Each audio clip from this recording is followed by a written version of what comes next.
les premières maisons de la Gaude dans les fondaisons de la forêt. C'est la première bifurcation, nous prenons à gauche pour nous retrouver devant la coupole. De là, un long escalier nous mène au centre du village.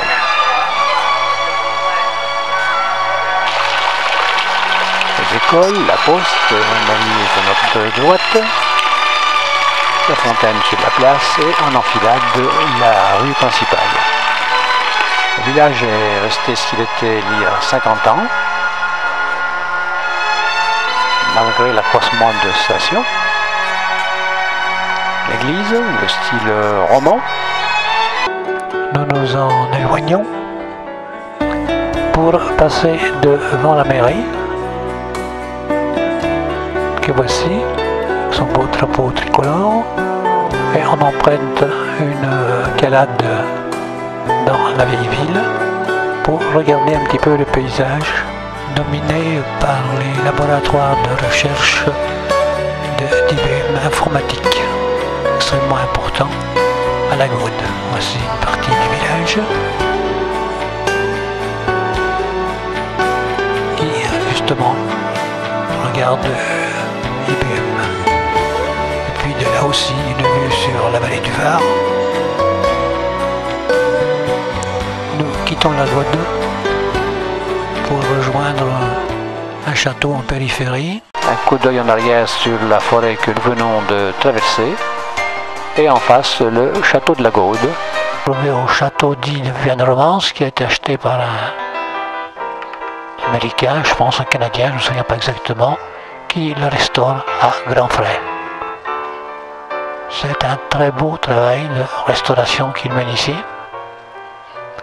C'est un château qui tombait tout doucement en ruine et qui maintenant est rénové. C'est une demeure importante.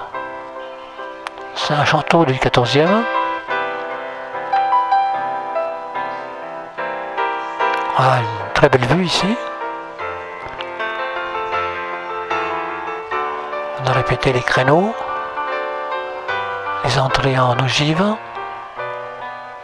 C'est un très beau travail.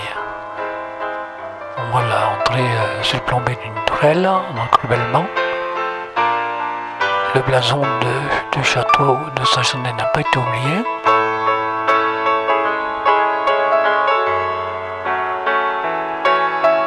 Voilà un aspect magnifique, c'est du château qui se veut être médiéval.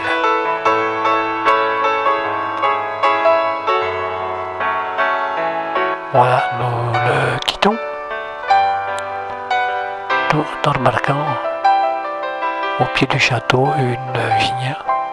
Il y a un peu de vin. C'est sur un replat au pied de son baou, qui est le plus important de la région, parmi les 4 baous qui dominent Vence.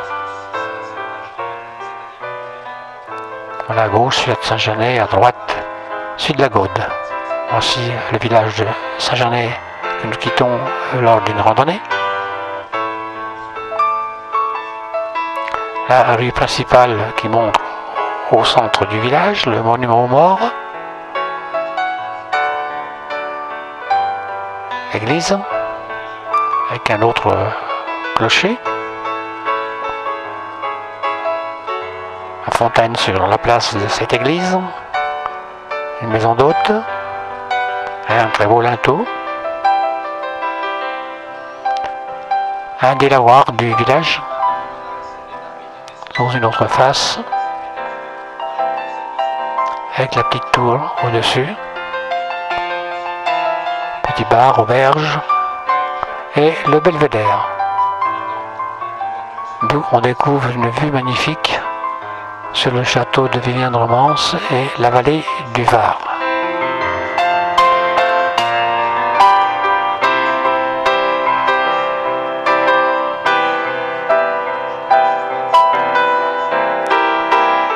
On découvre aussi de belles maisons, aussi une ouverture égayée d'un magnifique bougainvillet, une autre chapelle dans le haut du village, une maison à galerie.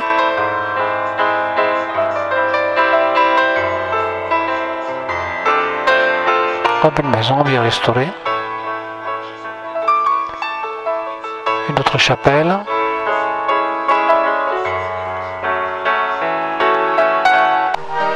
La chapelle Notre-Dame des Baous, dans laquelle entre Rennes.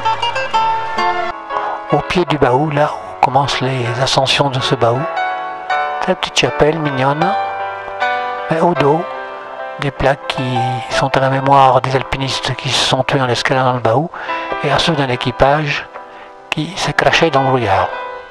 Et le village vu d'une propriété en descendant sur le Quiron. Tout près de l'église,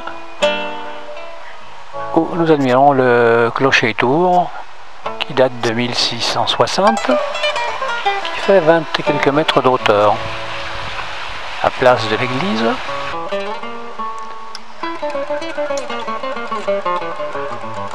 et une partie médiévale que nous traversons des voies principales allant d'ouest en est, au fond le Baou. Baou que nous apercevons maintenant très majestueux. Il fait tout de même 808 mètres d'auteur, il est le dominant dans le... Nous reprenons le GR 51 et après ce joli cadran solaire, voici de belles villas étagées à flanc de coteaux. Des haies vives très belles qui clôturent toutes ces parcelles avec des baies très coloriées. Une villa moderne avec tour et le but de notre sortie, carrosse dans son site. C'est une église, une chapelle Notre-Dame du Bon Secours, chapelle Saint-Sébastien. Une vue sur le confluent de l'Estelon et du Var avec le petit bassin de rétention et sur le Mercantour tout au fond enneigé. Une autre vue sur Carrosse dont nous nous éloignons pour monter plus haut en suivant le chemin bien balisé qui nous conduit au monastère des Carmélites. Lieu de silence, égayé uniquement par les piaillements des oiseaux. Ce Carmel a été construit ou restauré après cette dernière guerre. Il est en parfait état. C'est une vue des bâtiments d'hébergement où sont les Carmélites.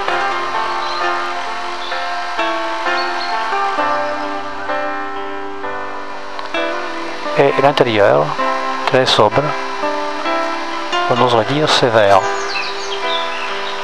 Vue du cœur,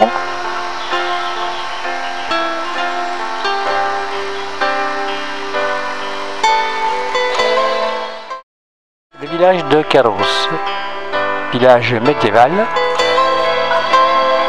très intéressant à visiter. Nous commençons notre visite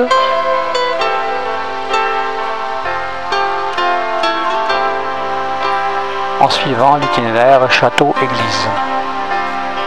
C'est une montée facile, en calade.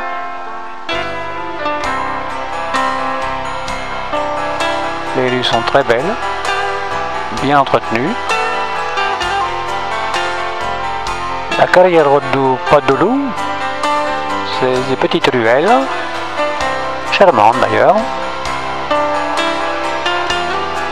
avec des escaliers en saillie sur les voies.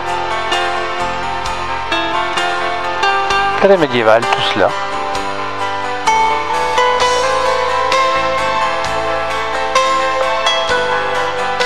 La carrière du Porteg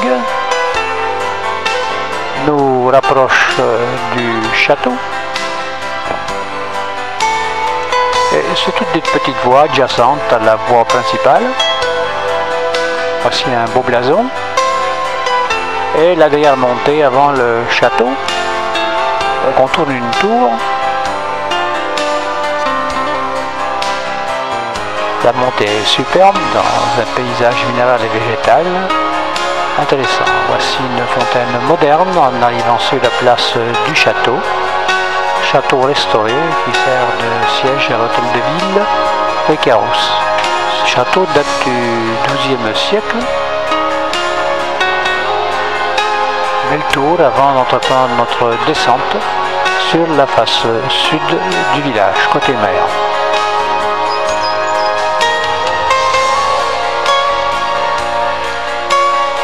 Dans toutes ces vieilles pierres, il y a quand même pas mal de végétal, ce qui est assez agréable.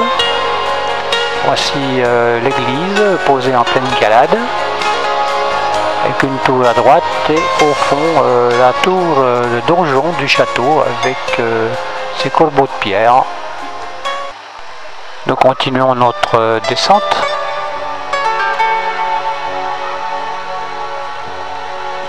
Toujours les calades, toujours les ruelles. Et vous voyez, c'est très bien entretenu, très bien fait. Carriero do Pontis, c'est-à-dire c'est la rue avec les pontis. Toujours les calades. Je trouve ça superbe. Nous sommes dans la partie ouest du village, du côté du Var. Toujours les vieilles maisons et toujours un peu de verdure, minérale et végétale. Tout cela s'accorde parfaitement. Et voici maintenant le bas du village. On rejoint la placette et Stupa, une toute petite villa, peut-être la seule du coin. Une vue sur Notre-Dame des Selves avec un très beau porche roman et sur le Var et au fond le Belcantour. Je range ma caméra et madame prend son appareil photo pour nous faire voir des photos plus détaillées. De là, on a une belle vue sur l'arrière du village. À la voir.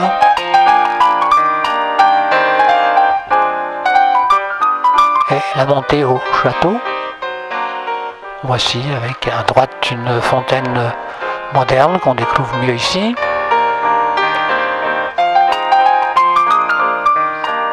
Toujours les ruelles habituelles de notre Provence. Typique à notre moyen pays. Toujours les portes vernies. Et le pavement de mosaïque. Pavé.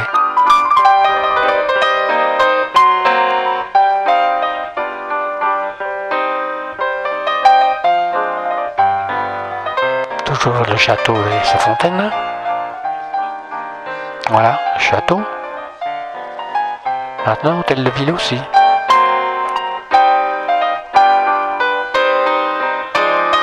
Les remparts. Côté est. Une belle maison.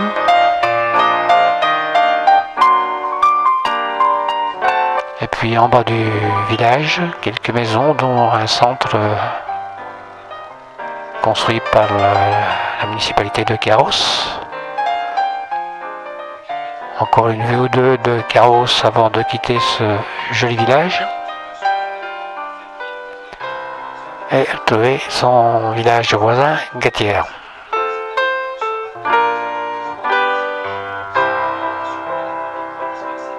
On s'approche de Vence.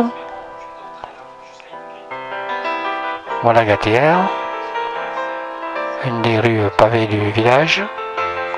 Fontaine avec sa petite placette. Enfin, c'est typique à tous les villages d'ici. Les pontis. On trouve toujours les mêmes choses dans chaque village.